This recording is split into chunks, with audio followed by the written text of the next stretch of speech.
Hey, it is good to see you, and you are the week after Easter crowd. I'm gonna let you in on a little insider information, all right? Statistically, Easter is our biggest Sunday of the year by far. The week after Easter, Lord help us all, okay? But you guys made it to the week after Easter, so high five somebody next to you and just tell them you made it. Some of you are trying to get rom-comming right now, trying to hold somebody's hand. Okay, that's okay. But some of you, this is your second weekend here because you came last weekend for the first time. And so if this is your second time here, welcome back. We're so glad to have you. Some of you, this is your first time here. And if that's you, I'm so glad that you're here. My name is Joel. I'm the campus pastor here. I would love to meet you after the service. I'll be out in the lobby. I have some gifts for you, so stop by and say hello.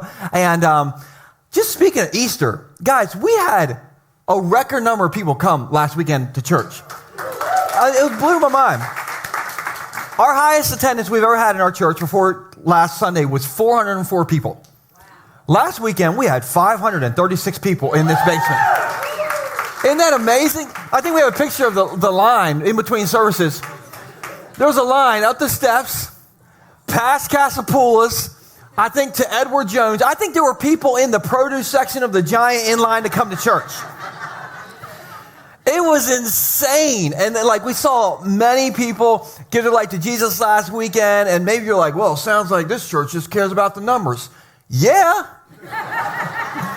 Because every number has a name.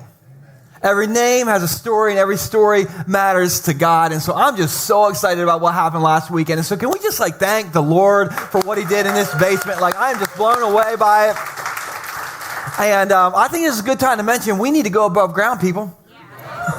And if you're new around here, Go Above Ground is our capital campaign to raise $1.5 million to help pay off our 4 acres of land we have about 2 miles from here. And we've raised well over $900,000, so we're just on $500,000 more that we need. And I saw this morning that somebody won that big Powerball. And so if that's you, can you take me to lunch today? I have some ways you can spend your money, okay?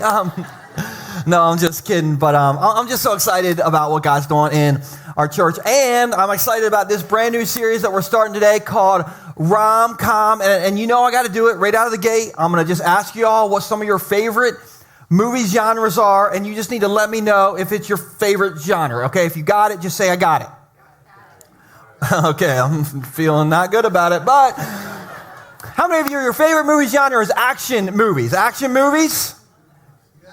You can make some noise, okay? Get into it. Okay, all right. A couple of people like The Rock, I guess.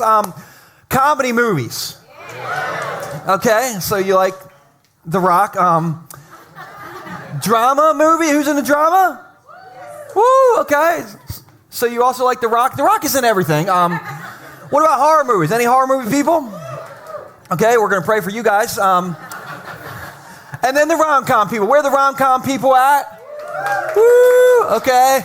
Some of you are mad that I didn't name sci-fi, okay? So I saved the best for last. My favorite movie of all time is Back to the Future, which is comedy sci-fi. So any sci-fi people in the room? What about Star Wars people? What about Star Trek? Okay, no, that's just that dial the weird back if you're into Star Trek. Anyway, but we're calling this series Rom-Com, and the reason that we're calling it Rom-Com is because my hope is that throughout this series, the Bible can help us put a little bit of comedy, put a little bit of fun in our romance. Now, some of you are like, romance? How about no-mance? Like Pastor Joe, you know that song, All the Single Ladies? That's about me. Listen, I get it. And so throughout this series, I'm going to try to be intentional to make parts of this for single people, for dating people, for married people, for divorced people, and for those of you who are looking for your soulmate in church this morning. Which, by the way, church, this is a great place to find love, people. And speaking of love, have you all noticed, just help get into this with me today, have you noticed that this crazy little thing called love can make us do some crazy things? And anybody notice this? Oh my goodness, listen. I got a few stories, but Stacy and I, we've been married for 17 years, and for the last 17 years, all right, I'm basically the last one out of the bed because Stacy, goes to work before me, and so I'm the one who makes the bed. And so in our bed right now, there are 10 pillows. 10. We're only allowed to use 2, which means there are 8 pillows for decorations. Who knows about this? Listen, all the men just raise their hand like, what are we doing? No man in the history of the world has ever been like, you know what my bed needs? I need a 4-to-1 ratio of unusable to usable pillows. It's never happened. Like, who are these pillows for? I've never invited my friends over to my house and be like, hey guys, you want to check out our bedroom?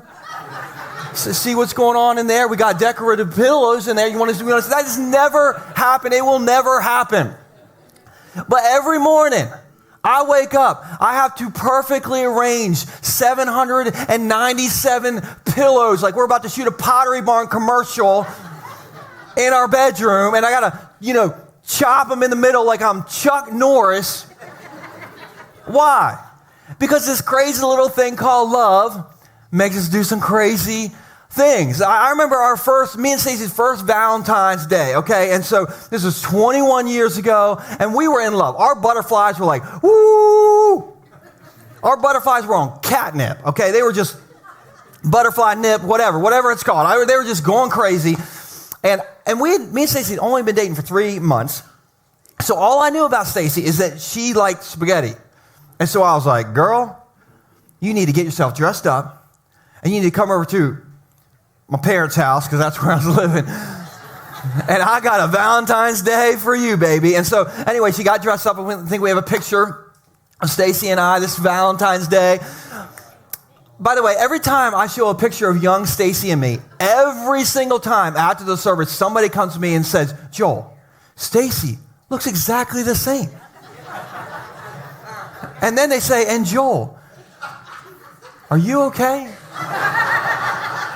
Have you been to the doctors recently? So anyway, she got dressed up, and I made spaghetti for the first time ever on this night, and I think we actually have a picture of it. By the way, who do you think took this picture? My mother. Happy Valentine's Day, Stacey. And look at Stacey's face. She's kind of like, oh. Like spaghetti on Valentine's Day, and your mom's taking the picture. Like, do you know how Valentine's Day works at all? But look what's on the table. I got Stacey flowers.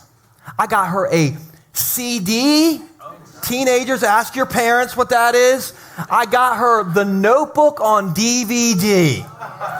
And in 2004, this is a 10 out of 10 Valentine's Day, people.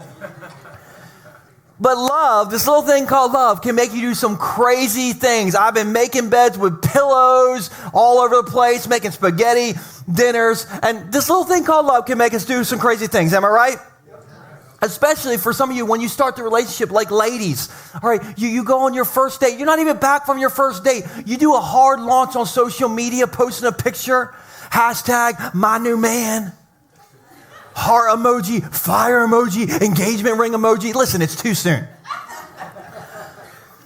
Or, you pretend, ladies, sometimes to like the sports that he's in. You're like, oh, I love football. Yeah. What inning is the skirmish in?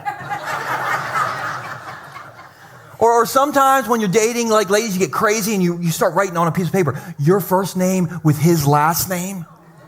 Like Stacy did that, and I found it on a Post-it note by accident. Scared me to death, okay? Men, we do crazy things for love too, okay? Some of you start dating, you start taking a shower every single day. Love makes us do crazy things, and love is a mystery. Even to the wisdom book in the Bible, which is the book of, anybody know? Proverbs. I don't think I heard that. All right. Somebody said song of songs, a song of songs. You're getting ahead of me, man. Bob, I know what you're ready for. Okay. Anyway, the wisdom book of the Bible is Proverbs. And this is what Proverbs says. It says, there are 3 things that amaze me. No, 4 things that I don't understand. The wisdom book of the Bible is like, yep, I don't understand it. How an eagle glides through the sky, how a snake slithers on a rock, how a ship navigates the ocean. And then on 3, we're all going to read this together. 1, 2, 3. how a man loves a woman. Even the wisdom book in the Bible is like, we don't get it. Like this love thing, we are so confused. Like, you're broke and you just spent $1,700 on a dinner date to 1776. Like, oh, no, we don't get it. Love is a mystery. All right. But here's what's not a mystery. And we'll put this on the screen. Love almost always starts with attraction. Physical attraction, personality attraction, character attraction. He has a job and he doesn't live with his parents attraction. The single ladies are like, who is this man? I will date him, sight unseen. But relationships almost always start with attraction. So love is a mystery, but what's not a mystery is that they start with attraction. Almost the first scene of every rom-com, it starts with attraction. Now, I remember as a kid me was attracted to sneaking a peek at reading Song of Songs in my parents' Bible. Now, if you're not a Bible person, you're like, okay, like you were sneaking to read the Bible as a kid. That's wonderful. Okay, listen, the only book you do not want your 8-year-old to read out of the Bible is Song of Songs. Okay, it is spicy. Like jalapeno spicy, okay? And I'm a preacher's kid. So in my house growing up, we didn't talk about sex and romance, okay? We talked about the Waltons. That's what we talked about. How many of you grew up in this house? You talked about the Waltons and Leave It to Be. You didn't talk about sex and romance. Some of you, I can tell you've never heard the word sex in church. You're like, I am so disappointed right now. I don't like it. It's not appropriate. But listen, you know where kid me learned about that word? In the Bible. In Song of Songs. Okay, and if the Bible is going to talk about sex and romance, I think we should too. Because we can learn about we can let the world and social media and music and movies be our guide when it comes to sex, romance, and dating. Or we can let the Bible be our guide when it comes to sex, romance, and dating. I'm going to choose the Bible. Anybody with me? Yeah. So we're going to look at this. And if you're not already squirming, I can help you squirm, okay? Because here's what the Bible taught me about sex and romance and dating as an 8-year-old, okay? Well, I made a slide out of this. It wasn't even necessary, but I just made a slide out of it. Sex isn't just for procreation. Sex is for recreation. I got to preach? Come on. Both of them were male voices that I heard.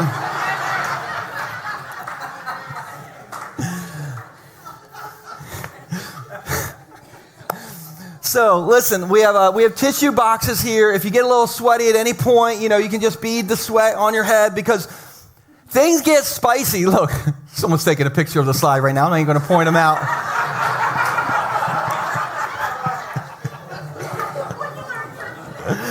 I love our church. Anyway, if this is your first time here, welcome to Bay Shore. But things get spicy in Song of Songs by the second sentence. Okay, the second sentence. And so, and just a little bit of context, these are King Solomon's wife's words to her husband. And so if you're ready for the spice, just say caliente. Caliente. All right, so Song of Songs, chapter 1, sentence 2.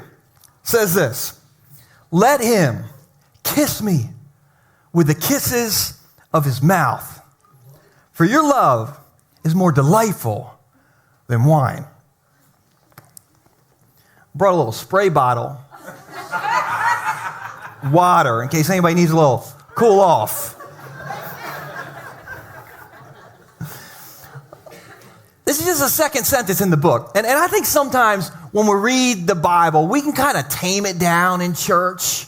Like we can turn it into like a vanilla ice cream cone. There's no, sprinkles on top. There's no whipped cream on top. And I want to flip that. And so to do that, I got to tell you something that a lot of you aren't going to believe. But back in the day, I used to go to a barber. I did. But listen, some of you don't believe me, but I too once had hair. And I would go to Barber Don in Millsboro, who was out on Route 113. And Barber Don had one haircut. It doesn't matter what you asked for. You were getting the Leave It to Beaver. You were getting this haircut that we have. This is what you got. No matter what. If you ask for like I want the Patrick Mahomes curly perm thing, like, no, leave it to Beaver. You want the, Billy Ray Cyrus with the party in the back, no, leave it. You got to leave it to Beaver every single time. But everybody in my town, growing up in Millsboro, must have loved 1950s Leave It to Beaver because Barber Don was packed.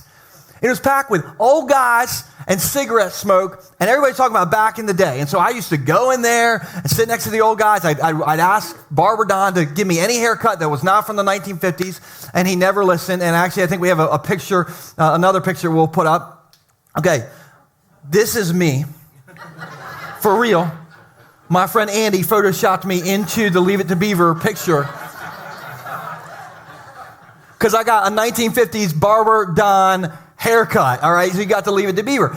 And everybody in the town, all the guys, we would go to Barber Don. Sometimes my mom did not want to wait for all the people that had to get their haircut first. And so sometimes my mom would take me to the salon. And I know it's very normal for guys to go to the salon now, but in the 90s, listen, it was not full of old men and cigarette smoke. The salon was filled with hairspray smoke and little old ladies and little curlers. And all the ladies were talking about soap operas. And every TV had a soap opera on the TVs. How many of you remember soap operas back in the day? Come on, who remembers them? Some are like, back in the day, I watch them every day still. But I remember kid me sitting in the salon and watching As the World Turns or General Hospital or whatever was on the TV. And I remember looking at these, like, the lovers, the actors. I'm like, what is wrong with these people? The way they talk to each other, I'm like, this is so weird. Do people talk to each other like that? And I think when you read Song of Songs, you got to read it with a little soap opera passion. You can't read it like it's a vanilla ice cream cone. You got to get into it. So I'm going to read a longer passage this time with a little soap opera passion. You ready? Here we go. Let him kiss me with the kisses, not of his lips, his mouth. For your love is more delightful than wine. Like, come on, lover, get some wine, turn on the Ed Sheeran, bust out, who knows what. I don't know, all right?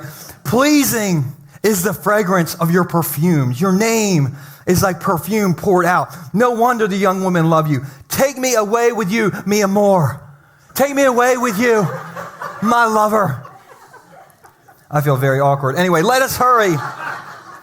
It gets worse. Let the king, her husband, bring me into his chambers. Chambers, Lord have mercy. What's going on? Now, what's happening here besides the obvious? Well, scholars believe that this couple is writing this looking back on the beginning of their marriage.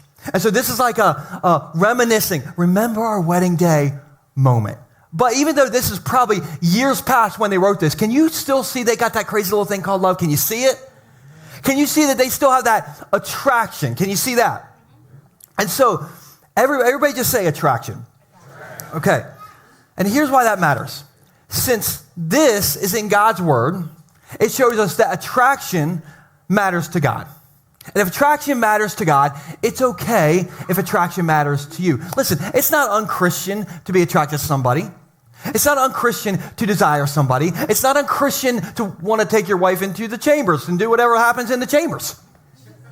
It's not. Attraction isn't hedonistic. Attraction is humanity. It just means you're human. Now, don't hear me wrong. In Song of Songs, this is a wife talking about her attraction to what she wants to do with her husband.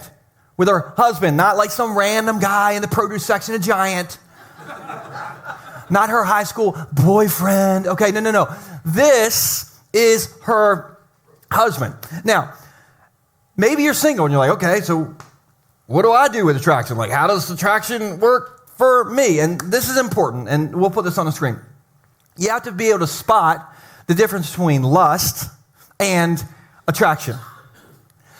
You got to be able to spot the difference between lust and attraction. Lust is skin deep. Lust is in the moment.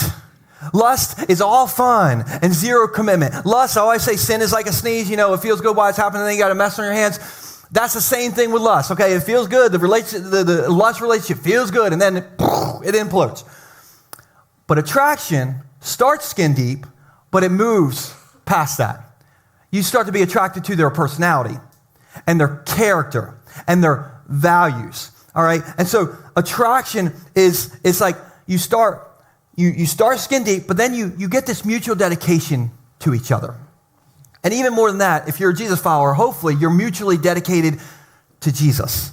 And attraction, I feel like, it's like a Tootsie Pop. Remember, Tootsie Pops? Like the outside's good, but the inside is the real good part. And so, why does lust and attraction and the difference matter between those two? Because lust, when you're in a lustful relationship, that relationship can't make it through a little spring rainstorm. But deep attraction can go through any storm life throws at you.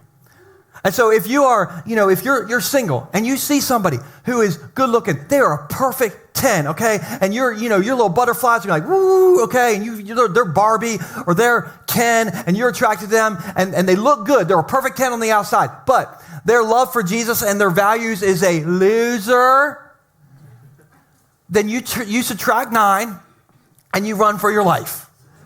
That is not your Tootsie Pop. That is your nightmare. And so attraction and lust are very, very different. Now, I'm not saying that physical attraction doesn't matter. I want to say something awkward, but I'm not saying physical attraction doesn't matter. Because if you marry this person, this is the last person you're going to be seeing in their birthday suit. So I hope you like the suit they're wearing. Or not wearing in this case, okay? Physical attraction does matter, but it goes so much deeper than that. I love what happens when Adam sees Eve for the first time in the garden. Like, he starts speaking poetry. He starts rhyming on the spot. And this is what he says. We'll put it on the screen. He sees Eve and he says, bone from my bone, flesh from my flesh. This is a woman. That's my emphasis on the woman, but that's all straight from the Bible. This is important. Bone means inside. Flesh means outside. And so Adam is literally seeing his soulmate and saying, from the inside to the outside, you are beautiful. That is key. From the inside to the outside, you are beautiful. And so I cannot overstate how important inner beauty is. And so we'll put this on the screen, all right? Attraction is what first brings you together, but character is what will keep you together. Starts with attraction, that happens, but character, the inside, the Tootsie Pop part to the inside, is what keeps you together. I'll never forget the first time I saw my wife, and our church at our Millsboro campus used to have this college age ministry on Sunday nights called The Edge. And me and all my guy friends, we went every Sunday night for one reason and one reason only. And it had nothing to do with Jesus. We went to meet Christian girls. That was our only purpose, okay? And so I remember one Sunday night I went to The Edge, and my friend Matt, he brought a couple of his coworker friends to The Edge that night, and guess who one of those coworkers was? Stacy Chowman at the time. Now, I didn't know Stacy. All I knew is when she walked in, I was like, whoop. And then the service started and music started playing, and I do not know what worship song we were singing. In my heart, I was singing, "It's Getting Hot in Here." So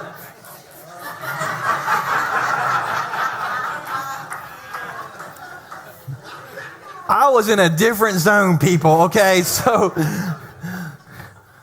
I couldn't even see straight. And so I went home that night. I never talked to Stacey in the service. I went home and I got on Instant Messenger. You remember Instant Messenger, people? And my friend Matt was on Instant Messenger. I was like, who is that hot girl you brought to church? What I didn't know is that Matt was also talking to Stacey on Instant Messenger. And so he said, hey, my friend Joel from church thinks you're hot. You should write him a message just to freak him out. Next thing I know, I get a instant messenger or instant message from SLC Girl 007. And I didn't know no SLC Girl 007. And she said, hey, my name is Stacy. Our friend Matt said you saw me in church tonight and you wanted to tell me something. I'm like, oh, Lord. And I thought the conversation went great, all right? But if you ask Stacy, she thought it was the weirdest conversation. But SLC girl, Delaware 7, ended up marrying Captain Skipster, so you tell me who's weird now. My instant messenger name was Captain Skipster, don't ask. I thought Stacy was beautiful the first day I saw her. And I think she is a knockout still. She is hot like fire to me. But over the last 21 years, I've got to know her, who she is. And to see her love for Jesus and to see her character, that is lava fire in Stacy. And from the inside to the outside, she is beautiful to me. And attraction is what brings us together at first, but it's that character that will keep us together. Now, real talk, some of you are married and you're like, attraction? That ship has sailed. Like, they haven't been attracted to me since Leave It to Beaver was on TV. Like, they wear windbreaker pants, and they never even brush their tooth, so... Sorry. Anyway, married people, we can bring attraction back. In the words of the great theologian Justin Timberlake, we can bring sexy back. Now, more real talk. If you've elbowed your spouse, like when we're talking about getting attractive and bring the relationship back, if you just elbowed your spouse and be like, are you getting this, buddy? Don't elbow your spouse, because maybe you're thinking, my spouse, he needs to start planning these romantic dates like he used to. I want to go on a hot air balloon ride and see the sunset. I want a horse carriage ride to 1776. I want him to rent one of those beach planes that flies over the beach that says, destiny, you are my destiny, or whatever this summer. Listen, if that is what you are expecting if you're married, lower your expectations. This is not Bachelorette season 20. Sometimes a husband who empties the dishwasher is romantic. Woo. Sometimes your wife just saying, hey, let's get cheap Chinese takeout and let's just watch Netflix tonight and chill. That can be romantic. I'm not saying that don't try to be romantic. I'm saying romance evolves over time. There's this book that came out in the 90s called the 5 Love Languages. We'll put So here's the picture of the book. And the concept of this book is that there's 5 ways that we can show someone love and that we can receive love. And you can take a quiz online to figure out, which ones you are. Normally, you have a top 1 or 2 ways that you like to, receive love. For me, my top 2 are acts of service and quality time. Stacy says her top 2 are all 5. Plus perfectly making the bed, all right? So anyway, but I remember Stacy showing me this, I don't know, it was maybe a couple years ago in a really impactful way that's just kind of like where our relationship has evolved. Now, just so you know, if I'm on the stage and I'm preaching and I'm sweating, then I feel like things aren't going well. Like that's my tip-off that I'm internally like, oh, I don't know how this message is going. And so one Sunday I was up here preaching, and just so you know, one of Stacy's love languages is not my sweat. She tells me my sweat smells like stinky cheeseburgers. That is a direct quote. And now you know way too much about me, all right? So one Sunday I'm up here, and things aren't going well, I don't think, so I'm sweating, okay? The whole front row is probably smelling cheeseburgers. I'm like, oh, we're pretty hungry right now. And Stacy's sitting right here, and so she knows that I'm sweating. She knows what's going on. And so after I got done preaching, I stepped off the stage, and we did a final song that day. And Stacy was standing next to me, and as we stood for the final song, I felt Stacy put her arm around my back and touched my sweaty shirt. And she started fanning my shirt. And then she started going,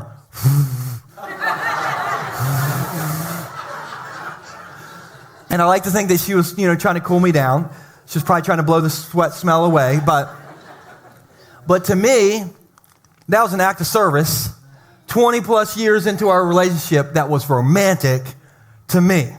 And so I'm not saying don't try to be romantic. I'm saying romance evolves over time. And so if you're married this week, I want you to find out what is your person's love language and put that into action. If you got it, just say, I got it.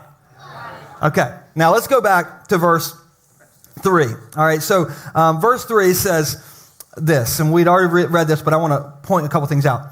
She says, how pleasing is your fragrance. What's it say?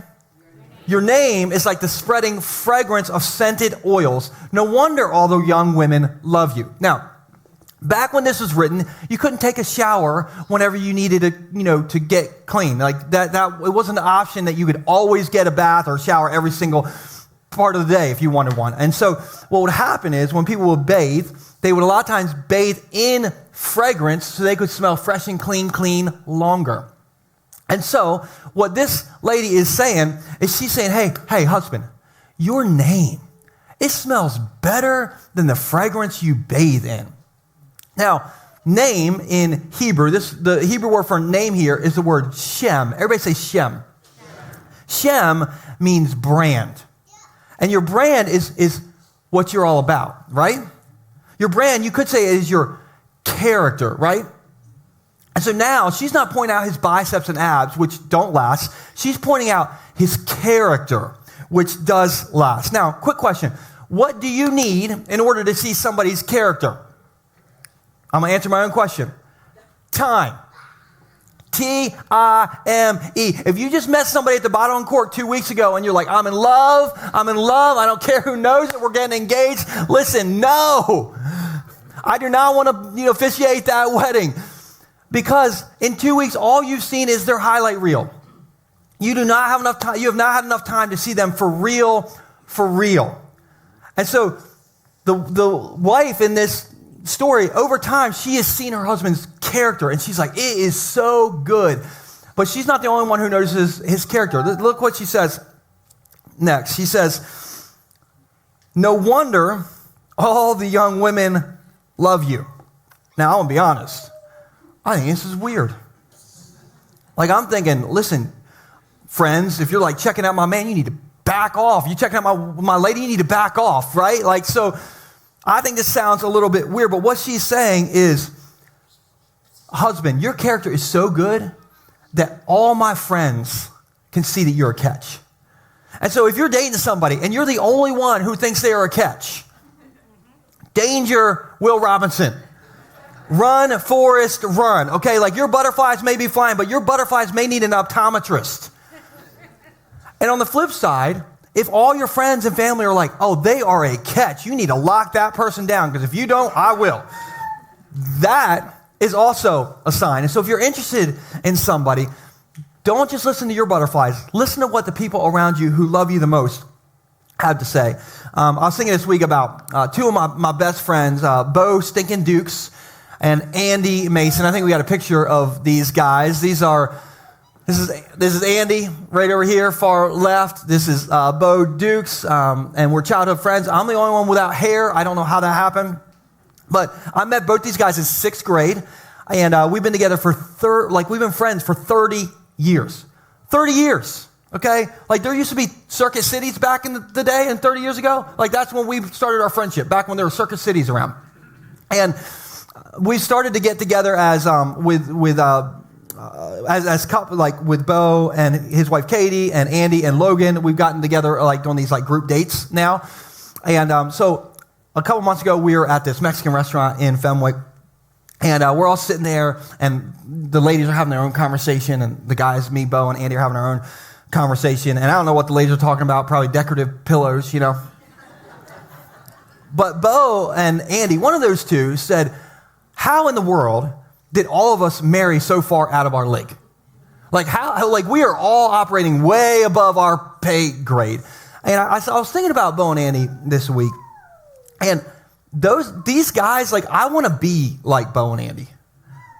They are such good people. Like, the way Andy loves Jesus and loves his family, and the way that Andy, just volunteers here, and just his self-control. Like, I want to be like Andy. And Bo Dukes, like the way he loves Jesus and the way he wants to protect his family, the way Bo is so loyal to me, just so you know, if you mess with me, Bo says he will bury people in the Gumboro swamp that mess with me. He calls it swamp justice, okay? So I'm just saying, he's so loyal to me. And when they said like, you know, I don't know how we all married up, I'm looking at Bo and Annie, I'm like, because you guys have amazing character. Like if you know Bo and Andy, you know their brand. You know what they're all about. They have what my kids call Riz. Everybody say Riz. Riz is my kids speak for charisma. And listen, you want to hit your giddy up to somebody with charisma. So much charisma that everybody else around them can see they got that charisma. And I don't care if you're single, married, dating, divorced, or you're a cat person. It does not matter to me. You want to have Riz as a person. You want to have charisma as a person. You might be like, well, I want charisma. I don't got it. How do I get it? You know, church is a great place to get some charisma. Like, and you're in church the week after Easter. Can you air high five me that you did it? You're here. This is a great place to get charisma. And so get in church, stay in church, get in your Bible, get in prayer. And when that happens, Jesus makes your life better and makes you better at life, including relationships. And so let's kind of wrap this up, all right? Week 1 of Rom-Com, I want to give you each an action step to do this week. And so we'll put this on the screen. If you are single, all right, this is your action step. Work on one specific way to be somebody who loves Jesus and has some Riz. And if you're single and you want to date, don't rush it.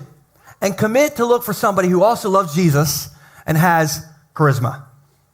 And if you're married, okay, for the married people in the room, work on, again, same thing as the singles people. Work on one specific way to be somebody who loves Jesus and has Riz. And number 2, if you want to add some rom-com to your marriage, take the 5 love languages quiz online this week, which we'll email out on Wednesday if you're part of our email list. It's free. You can take that quiz and then talk about the results with your spouse. Sound good? You got your homework? Yep. Okay. So here's how I'm going to end today. All the stats show that around 50% of people sitting in church are single people. And so if you're single and you're part of our church, you might feel overseen. You might feel overlooked. And so I want to just remind you of something before you walk out of here if you're a single person. And we'll put this on the screen. You don't have to have a significant other to be significant. You do not have to have a significant other to be significant. I don't want to point anybody out or don't want to make anybody feel weird, but some of my favorite people in our church are single people. Some of our best people who stand on this stage and lead you in worship are single people. Some of our best tech people that are in, help run our services are single people. Some of our best Bay Shore kids teachers who are teaching your kids about Jesus are single people. Some of our best Bay Shore group leaders are single people. Some of our best Bay Shore prayer people are single people. And I want you to know, if you are single, you do not have to have a significant other to be significant. And you are and always will be significant in our church. Our church is better because of you.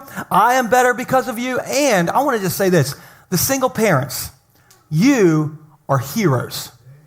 To the single parents in the room, I'm so impressed. I am blown away. You all are doing something amazing and significant in your kids' lives, and they are blessed to have you. And here's why, and this is, again, for everybody, all right? Because for me and you and all of us, our value does not come from a ring on our finger. Our value comes from a person, and that person's name is Jesus. And our significance will always come from him. Aren't you thankful for that? And so, if you're single, you're significant. If you're married or dating, you can put the comedy, the fun back into your romance. But there's some things that we got to do that. And so this week, just do that, work on those love languages, and put them into place. Sound good? All right, let me pray for you guys. Jesus, I'm so thankful that the Bible is practical to the things that we feel in our life, the feeling for companionship and relationship, God. So, Lord, I pray that wherever we are on that spectrum, whether we're in a relationship or out of a relationship, whether we're looking for a relationship or we're not interested, God, I pray that you'll help us to know what tools we need to have significance in our life and significance in those relationships if that applies to us. And so, God, I pray that you'll help us put in the work in our relationships.